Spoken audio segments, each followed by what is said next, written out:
Овде нема воздржани. Има само за и против. Се отвараат деликатни прашања, а се бараат конкретни одговори. Кворум, политички магазин на радио Слободна Македонија. Добар ден, 18 јануари, понеделник, време за политичкиот магазин Кворум на радио Слободна Македонија. Јас сум Бојана Димитриевска, уредник и водител на емисијата. Пропадна ли договорот од Пржино, треба ли да се одложат изборите или да се распишат без разлика дали СДСМ ќе учествува или не? Ќе паѓа ли уште рейтингот на Заев и неговата партија по последните случувања? Дали на Заев му се виновни Брима Галуп и Ири?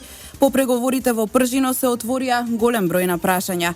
Петочните средби во резиденцијата на Европската Унија во Скопје почнаа со надеж дека датумот за избори ќе се зацементира и дека конечно ќе се стави крај на политичката криза во земјава. Но бадијала оптимизмот на еврокомесарот Хан, преговорите во резиденцијата на ЕУ завршија неуспешно откако лидерот на СДСМ Зоран Заев ја напушти средбата која траеше повеќе од 8 часа. Преговорите крахираа откако лидерот на СДСМ не успеал да ги убеди сите присутни изборите да бидат одложени. ВМРО ДПМН, ДУИ и ДПА биле согласни дека сите услови ќе бидат исполнети за фери демократски избори на 24 април. Дури на маса ставиле и многу предлози кои ќе обезбедат дополнителна сигурност во процесот. Но Заев цитирал по свое: граѓаните се гневни зашто поради стравот на Заев да се соочи со нив, агонијата со политичката криза продолжува. Разочарана е меѓународната заедница. Заев бараше гаранции за фер процес, ги доби од еврокомесарот Хан, но сепак реши да го прекрши договорот од јули.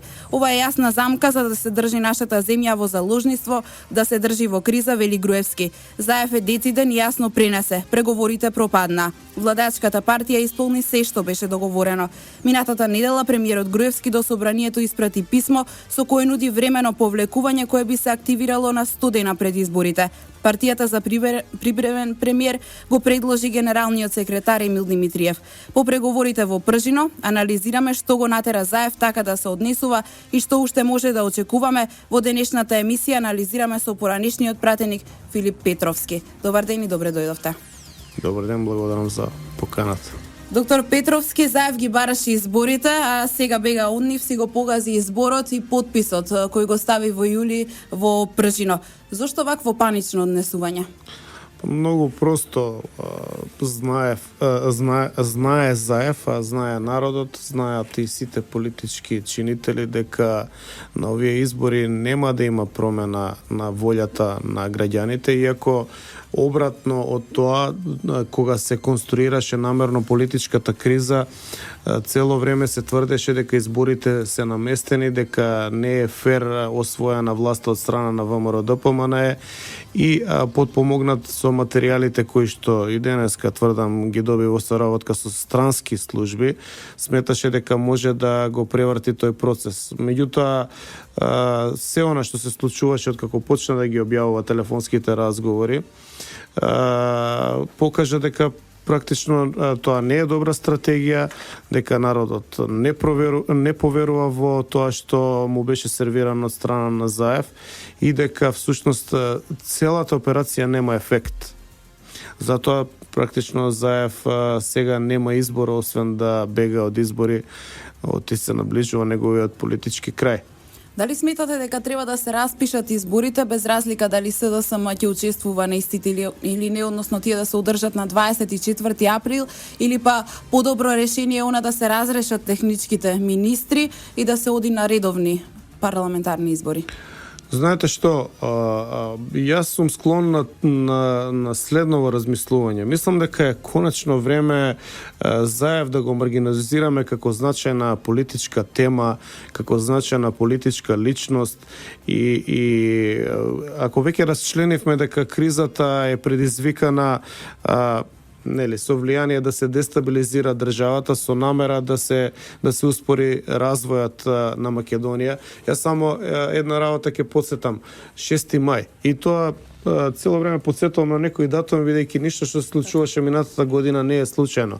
На 6 мај во Брисел беше објавено од страна на Европската комисија дека Македонија во 2015 година треба да има најголем економски раст во цела Европа. Истиот ден, истата таа вечер овде пред владата беше извршен напад врз полицијата од страна на активистите на СДСМ. Јас не мислам дека тоа се случајен след на настани и дека туку така тој ден ескалира кризата во Македонија. Јас мислам дека е тоа испланирано сценарио, токму од страна на Заев и неговите спонзори, неговите помагачи од Сорос, да се успори развојот на државата, бидејќи само на тој начин може да се направи обид да се поништат резултатите кои што ги постигнува оваа влада во континуитет повеќе години. Така што, ако продолжиме да играме во една рамка која што Заев ја наметнува, на нас ни следи само нервоза, само деструкција, цело време ќе бидеме во состојба на исчекување, на еден немир. И затоа мислам дека е конечно време на Заев да му се каже доста беше од тебе, ти си политички маргинална фигура.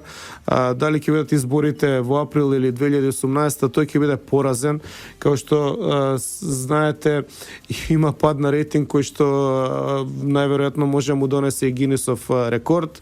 Тој пад на рейтинг ќе продолжи на граѓаните им е сосема преку глава од малтретирањето кое што го приредува СДСМ. Еве сега, бидејќи веќе немаат никаков простор за маневар, неговите активисти по социјалните мрежи предлагаат да се пуштаат и други приватни разговори за да се усложни и продлавачи кризата.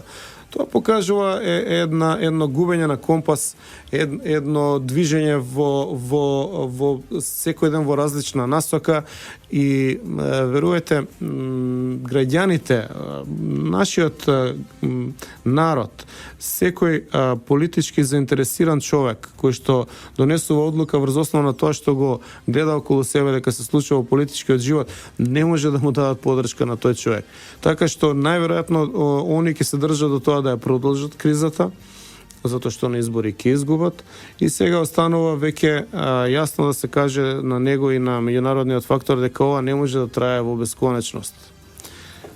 Склон сум да ги прифатам сите варијанти. Дали нели ВМРО предлагаше и минатиот септември избори, па октомври, па по малтретирањето на Заев кој што траеше со месеци се постигна оддалечениот термин 24 април. Инаку ние бевме спремни август, септември, октомври, ноември. Веднаш беше понудено кога се почна преговорите минатото лето во најкусиот можен период да се организираат избори.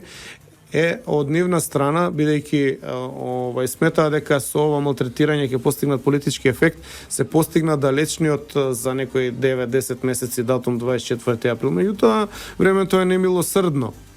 Доаѓа април, некако немаме расположение од страна на опозицијата. Тоа е многу мощна, чудна појава. Секаде во светот, според теорија на политички системи, опозицијата сака што побрзо да дојде на власт и што побрзо да има избори. Так. Само тука опозицијата не сака да има избори, но тоа и сака да дојде на власт без избори. Тие се дојдени на власт. Знаете, нивното малтретирање има одредени ефекти. Според договорот од Пржино, тие добија министри, заменици министри, кои што како што гледаме забрзано работат на дестабилизација на нивните работни средини, забрзано работат на она најава на Заев фамозна дека ќе сменат се до чистачка. Јасно покажува стратегијата дека сака да направат дисконтинуитет во работата и да ги попречат клучните министерства во кои што се влезени да може да функционираат нормално. И тоа е дел од онаа стратегија што мисла дека ако тие влезат таму и се што ќе прават нивните министри ќе се стави на конто на владеачката гарнитура, односно на ВМРО-ДПМНЕ. Им направи една сериозна грешка, бидејќи денеска е време на брзи информации, време на информатички технологии, се што ќе направи Ременска или Оливер се дознава во текот на денот и буквално мислам дека најголем дел од паѓањето на рейтингот, освен малтретирањето, се должи на овие нестручни, некомпетентни, да не употребам збор, неспособни кадри кои што беа номинирани по негативна партиска селекција на позиции кои што ги држат. Така, доктор Петровски, тука правиме една кратка пауза за реклами и продолжуваме со разговорот. Кворум, политички магазин на радио Слободна Македонија. Мало посетување за оние кои подоцна се вклучија на фреквенцијата на радио Слободна Македонија. Гостин во денешниот кворум е доктор Филип Петровски, поранешен пратеник. Доктор Петровски, имавме една ситуација на претходните локални избори кога беа распишани, СДСМ најави дека нема да учествува, па подоцна имаше некои превирања во СДСМ, дел од кандидатите за градоначалници му свртеа грб на лидерот и рекоа дека ќе се кандидираат, па подоцна опозицијата бараше да се пролонгира рокот за избори од 10 дена. Дали сега, хипотетички, доколку председателот на Собранието Трајко Велјановски ги распише изборите за 24 април, може да очекуваме некоја ваква слична ситуација? Видете, се може да се очекува од страна на социјалдемократите. Партијата е во континуиран хаос долги години. Не може да се консолидира по идеолошка линија. Луѓето кои што ги водат операциите таму сега се трансферирани во министерствата како најверни луѓе на Заев, се покажуваат како тотално неспособни. Капацитетот им е многу мал и освен на овој начин со креирање на континуиран хаос, тие не се способни да изведат една сериозна операција каква што се изборите или не дај Боже да преземат да водат државни институции. Така што ништо не би ме изненадило. Најверојатно до последен момент ќе се расправаат таму дали да учествуваат или да не учествуваат на избори. Сериозна е поделеноста кај луѓето кои што мислат дека треба да делува внатре луѓето во СДСМ кои што мислат дека СДСМ треба да делува како легитимна партија, за разлика од ова што го имаме како продукт на производи на Верушевски со тајни разговори, со лепени материјали. Значи, толку време се зборуваше на таа тема, но малку се подзаборави. Допрва експертизата, убеден сум дека ќе утврди дека разговорите не се автентични. Најголем дел од нив се ставани во различни конотации кои што треба да се употребат за дневно политички потреби, за да се нахушка одредена група на луѓе. Така што таа група која што е трезвена, која што за жал не може да оствари поголемо влијание, бара да делува легитимно СДСМ, да се однесува како вистинска политичка партија и верувам дека судирот меѓу тие групи внатре само ќе се продлабочува, што на крај може да доведе до сериозен расцеп и маргинализација на таа партија. Доколку во кратко време СДСМ не пронајде начин да се упристои нивното политичко однесување и го врати во рамките на нормалата, најверојатно таа партија ќе доживее дебакл на изборите, ќе колабираат сите органи и предпоставувам дека ќе замине во историја, а некои групации кои што ќе изникнат од неа ќе се обидуваат да го заземат местото во левицата.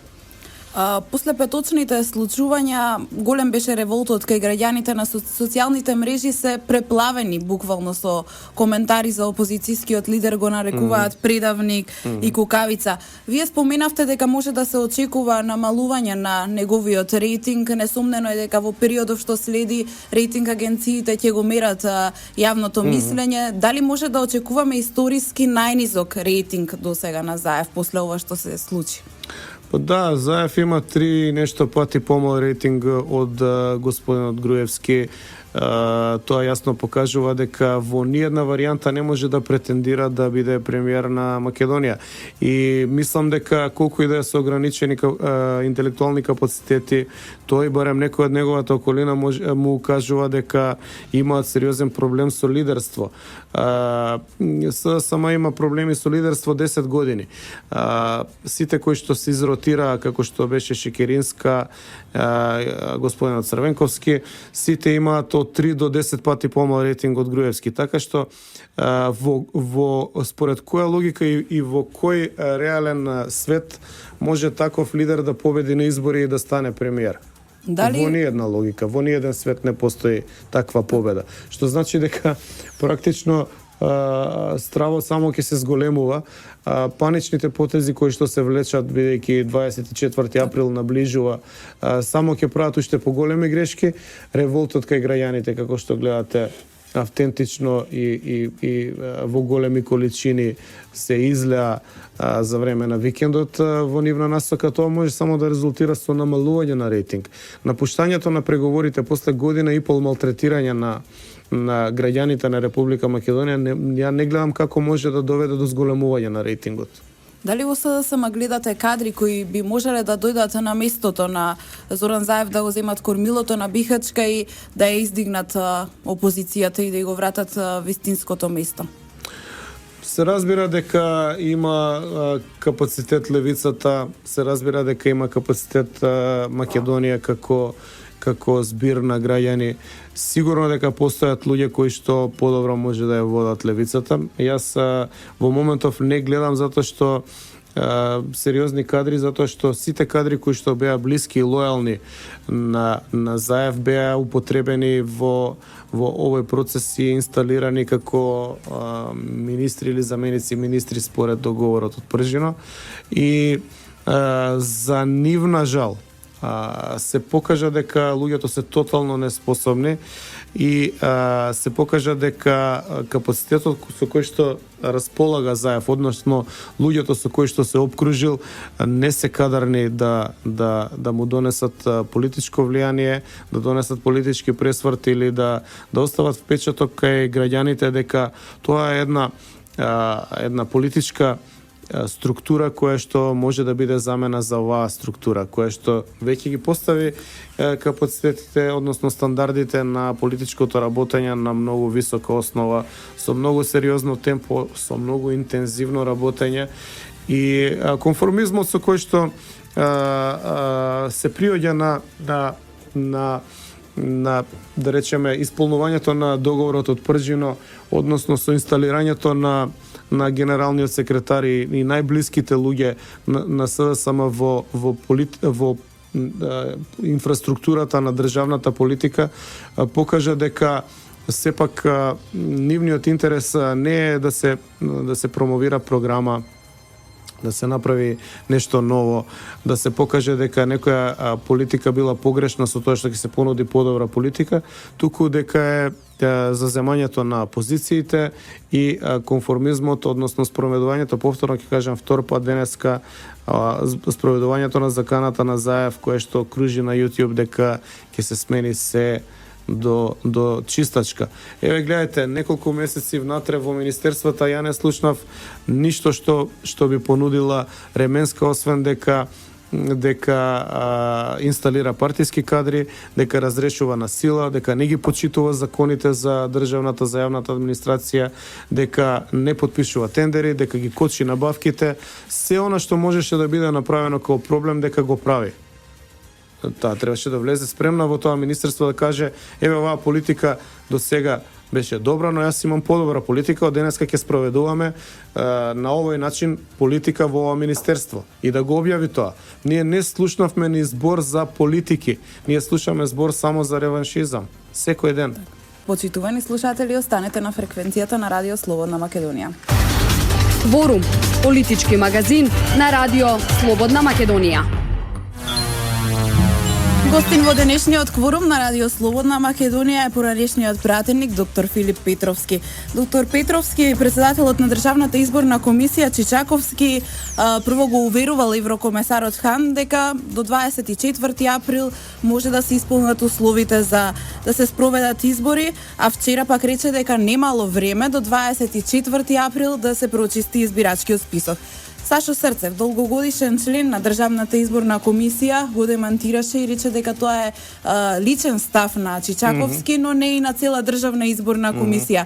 Дали по ова гледате некаква поврзаност на независниот експерт Чичаковски кој дојде на местото председател на Државна изборна комисија со опозицијскиот лидер и односно со опозицијата? Гледайте, ова е нешто што се провлекува како начин на делување кај сите кадри кои што ги предлага СДСМ. Тие може да се представуваат како независни, меѓутоа после известно пеглање на ставовите, односно притисок и закани кои што Заев ги користи кон сите кои што ги предлага, се појавува промена на став. Еве за избирачкиот список. Што е тоа толку проблематично во избирачкиот список?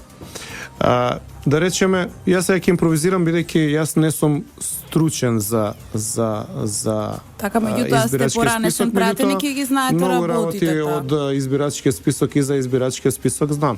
Да не подсетуваме дека 94-та година истиот овој СДСМ дозволуваше бидејќи бев контролор на избирачко место, дозволуваше луѓе кои што ги нема во избирачкиот список да се појават со документи и да се допишат и да може да гласаат. За иста партија ли зборуваме денеска?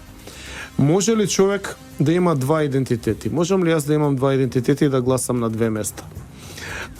Ако се сеќавате, 2014 изборите бевме одбележувани на палците со неизбришливи маркери по предлог на СДСМ.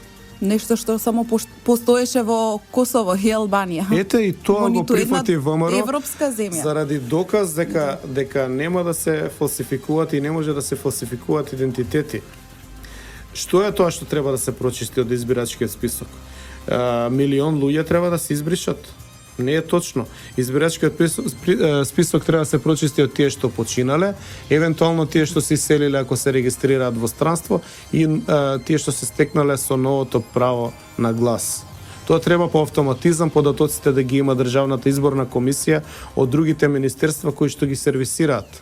Таму нема работа со години и тие треба како орган кој што не е адхок. Значи Државната изборна комисија не се среќава само во време пред избори, таа работи има мандат цело време. Цело време треба да си ја тераат таа работа и нема зошто да не ја тераат. Не е Македонија држава со 500 милиона жители па да не можеме да ги ажурираме, 30 милиона луѓе од последните 2 години. Се работи за сигурно неколку десетици илјади луѓе максимум, што ако сакаат да ги изработат, ќе ги изработат. И затоа ја отфрлам целата оваа шарада која што оние наметнуваат и се разбира изјавата на Чичаковски до Хан е политичка и не е професионална и треба да се размисли и тој да си даде оставка. Така. Имавме ситуација во која односно сакав да кажам дека пред неколку емисии мој гостин во емисијата Кворум на Радио Слободна Македонија беше председателот на Државната изборна комисија, поранешен председател Александар Новаковски, кој си даде неотповиклива оставка и рече дека избирачкиот список го оставил добар, а дека ако се било како што треба, вика сега избирачкиот список треба да е одличен. Значи тоа е кадар на СДСМ и го кажува токму тоа. Еве, дали вие сметате дека може да се фалсификуваат 120.000 гласа како што тврдеше опозицијската СДСМ? Не, апсолутно е невозможно. И ако може да се фалсификуваат, зошто тогаш ВМРО ДПМНЕ не победи воопшто на Центар? Знаете што? Ако може да се фалсификуваат 120.000 гласа, тоа е создавање на 120.000 идентитети. Како? Кој ќе ги искористи тие идентитети? Значи, треба некој на мене да ми даде плюс 5 идентитети. Како ќе ги искористам јас? треба да ми фалсификува лични документи и истите да ги убаци во избирачкиот список. Па во избирачкиот список постојано во Државна изборна комисија има луѓе кои што го гледаат тој список, има луѓе од опозицијата. Мислам дека тука направи една голема грешка Заев и неговата компанија. И најверојатно заради тоа го бара Оливер да биде инсталиран во МВР, за да го покријат правењето, обидот за правење не само на лични идентитети фалсификувани, туку и обидот за правење на афери. Се сеќавате дека при апсењето на Чаушот, членот и близок другар на Заев, нели тоа го потврдија так. И фотографиите на Фейсбук и лично Заев си потврди дека станува збор за нивен активист, кој што е во слободно време и подземје. При апсењето на таа банда, за кое што вака знам дека Оливер не знаел дека ќе се случи таа операција, која е инсталиран во МВР, се откриени не само лажни идентитети, туку се откриени нели и пасоши, так. Се откриени и лажни сметки кои што се за функционери на власта и кои што требало да бидат употребени пред изборите за креирање на лажни афери. Сега, вие зборувате за истата таа структура дека му импутира на ВМРО лажни идентитети, а оној новинарот што го наградија со македонски пулицер Арсиш, откривме дека е пријателски поврзан со Чаушот на Фейсбук. А откако го објавивме тоа, Чаушот го избриша Фейсбукот. Значи сите овака следна настани покажува дека и тоа го избриша од затвор. Кој му дозволил таму да има достап до социјални мрежи, ако знаеме дека тоа е право кое што има одземено на затворените таму. Но тоа не е ни толку важно. Важно е дека новинар кој што е купен од страна на истата структура објавува и ја импутира аферата на ВМРО. Врз основа на таа афера се гради пред домашната и меѓународната, посебно меѓународната јавност, став дека изборите се фалсификувани. Врз основа на тој став се крева една огромна операција на рушење на легитимно избраната влада, што требаше на 17 мај тука пред владата да резултира со државен удар. А всушност и после со пржинскиот договор имате инсталирање на Оливер за да ја покрие аферата. Сеќавате дека он велеше дека не е нужно и не е битно и не е хитно да се баш тој проблем во државата сега решава. И после апсењето на оваа група вие имате отварање на сосема поинакво светло. Практично доаѓаме во ситуација да сватиме дека се што прават, инсталираат кадри за да се одржи притисокот кон легитимно избраната влада со лажни постулати, со лажна политичка објава, со покривање на сето тоа, а всушност работите се многу прости. Избирачкиот список не е толку комплициран, сите органи и тела кои што се поврзани со избори се составени од сите партии, има чек и баланс, има контрола на сите тие органи и се може да се канализира преку тие органи. Меѓутоа на тој начин не може да победи СДСМ. Така, правиме тука уште една пауза и привршуваме со разговорот. Почитувани слушатели, останете на фреквенцијата на Радио Слободна Македонија. Кворум, политички магазин на Радио Слободна Македонија. Уште едно потсетување. Гостин во денешниот кворум на Радио Слободна Македонија е поранешниот пратеник доктор Филип Петровски. Ова е последниот, односно завршниот блок од денешната емисија. Доктор Петровски, ајде малку околу оној момент на временото повлекување на премиерот Груевски, ја исполни обврската, председателот на владата ја депонираше својата оставка до собранието, ќе стане активна на 100 дена пред изборите. Како го коментирате овој чекор и кое е вашето мислење за предлогот кој дојде од ВМРО-ДПМН за привремен премиер, односно генералниот секретар на партијата Емил Димитриев да го завземе премиерското место? знаете што, иако беше наметната оваа криза, сега пред малку зборувавме за улогата на Чаушот и на фабриката за афери, иако беше направена злоупотреба на сите елементи кои што, да не се навраќаме последната година, и на некој начин со поплаките и плачењето на СДСМ до странците беше наметнато да се направи некаков нов начин на функционирање во политиката во Македонија. ВМРО ги прифати сите тие работи со една јасна перцепција дека да, за демократијата секојаш може да има подобрување. Едно од тие подобрувања може да биде и 100 дена пред изборите да се повлече редовниот премиер, да се постави технички премиер кој што ќе ги спроведе изборите. Не само за овие избори, туку за секои понатамошни избори. Тоа влегува како пракса. Да. И ако е тоа демократизација, ако е тоа подобрување на политичкиот живот, ако тоа гарантира подобар чек и баланс во политичкиот систем, нема зашто да не биде прифатено. Затоа што ВМРО во својата матрица ја има демократизацијата на општеството како еден од основните прерогативи. Тоа е наша идеолошка предпоставка, дека секогаш ќе се прифати она што води кон поголема демократизација на општеството. Но мислам дека екипата околу Заев има направено еден превид, ако ги цементира изборите на 24-ти, дека 100 дена пред изборите, односно сега некаде околу 15 јануари ќе се случи оставката, таа ќе се случи прво, а после тие ќе си бараат одложување на изборите и технички премиер ќе ги води не 100 дена, туку 1100 дена процесите. Зошто? Затоа што на тој начин мисла дека може да се продолжи со хаосот, со одржувањето на нестабилноста, и затоа мислам дека одговорот од наша страна, од страна на премиерот беше најсоодветен. Да, ќе се држиме до договореното, но ќе биде активна 100 дена пред избори. Ако знаеме дека е на 24 април, ќе биде сега. Ако знаеме дека е на 27 април, ќе се помести 3 дена.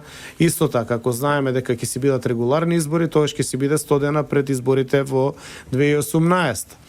Така што мислам дека никој не може да најде никаков приговор на начинот на кој што е постапено, и тој начин е согласно договореното на новата политичка пракса.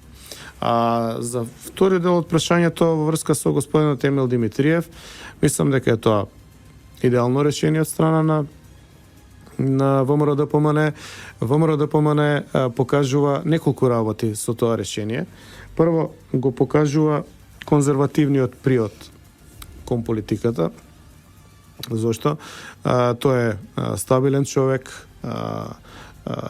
долгогодишен политички активист, семеен човек кој што секаде кај што бил поставен од страна на партијата и е извршувал совесно и одговорно својата работа, и покажал и докажал дека во политиката може да се биде долги години. Тоа е повеќе од 20 години во политиката, во партијата ВМРО-ДПМН. И да се нема ниту една црна дамка. Значи нема ниту една црна дамка, за разлика од пристапот кој што го има левицата. ВМРО-ДПМН гради кадри на долги релации, кадри кои што се од корист на државата, а не кадри кои што чекаат да се доберат до фотелјата. И втора работа која што би сакал да ја кажам, мислам дека е битна да се испромовира во јавноста. Емил Димитриев е доказ за така наречениот Macedonian Dream или македонски сон. Емил Димитриев е доказ дека не мора да бидете роден во банкарско семејство или во левичарско семејство како трета генерација, па да поред раѓање ви следува привилегија дека ќе седнете во фотелја. Тој потекнува од мал македонски град, влегол во политичката партија ВМРО-ДПМН, и ВМРО-ДПМН покажува дека секој може да се вивне во врвот на македонската политика. Единствено што треба е да биде посветен на работата која што е работи, да биде без дамки и да си ја сака државата. Доктор Петровски, тука мора да ја привршуваме денешната емисија. Јас ви благодарам за гостувањето. Почитувани слушатели, вам ви благодарам на вниманието. Се слушаме повторно за 7 дена на радиото во боја со нови теми за анализа. Доколку нешто испуштивте од денешната емисија, целосно можете да ја најдете со слика и тон на нашиот вебсайт rsm.mk. Емисијата Кворум е во реализација на Радио Слободна Македонија. Јас сум Бојана Димитриевска, водител и уредник. Техничка реализација Владимир Дамјановски и Дине Вучков. Денеска е 18 јануари 2016 година. До слушање, пријатно. Овде нема воздржани. Има само за и против. Се отвараат деликатни прашања, а се бараат конкретни одговори. Кворум, политички магазин на Радио Слободна Македонија.